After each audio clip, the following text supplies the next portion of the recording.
Alors, actu sur Inside EVs, classé dans la section rumeurs, attention, hein. Tesla a limité les superchargeurs européens à 120 kW. Mais pourquoi?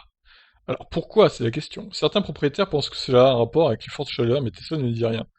Tesla est fier de proposer ses superchargeurs à ses clients en Portugal. C'est le seul constructeur de voitures électriques largement accepté, car il fournit un réseau de charge rapide qui fait actuellement défaut au pays. Pourtant, les propriétaires de Tesla se plaignent de ne pas pouvoir recharger à plus de 120 kW dans la plupart des pays européens. Les plaintes sur cette limitation proviennent d'Espagne, du Royaume-Uni, Portugal, Suède et de la plupart des autres pays dans lesquels les Tesla sont vendus, dont la France. Selon les membres du Tesla Club, parfois certains d'entre eux parviennent à dépasser cette limite, tandis que la plupart sont bloqués et limités à 120 kW.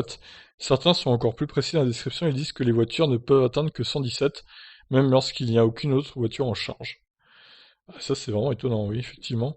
D'après le communiqué de Tesla, il y aura une bride lorsque leur voiture est branchée à un superchargeur. En effet, certains ont fait l'expérience et lorsqu'ils branchent leur Tesla à une borne Unity, la puissance de recharge dépasse 120 kW. Le problème viendrait donc bien des superchargeurs. Ils ont essayé de contacter Tesla pour comprendre mais n'ont obtenu aucune explication jusqu'à présent. Face à ce problème, certains membres du club ont élaboré des théories. Certains pensent que Tesla a décidé d'empêcher les superchargeurs d'atteindre une puissance de 150 kW en raison des fortes chaleurs qui règnent dans de nombreux pays européens. Si cette explication tenait la route, Tesla aurait déjà bridé ses superchargeurs pour le passé lorsque le thermomètre devenait trop élevé. On peut également suggérer que si Tesla limite la puissance de recharge de ses superchargeurs, c'est pour des raisons financières.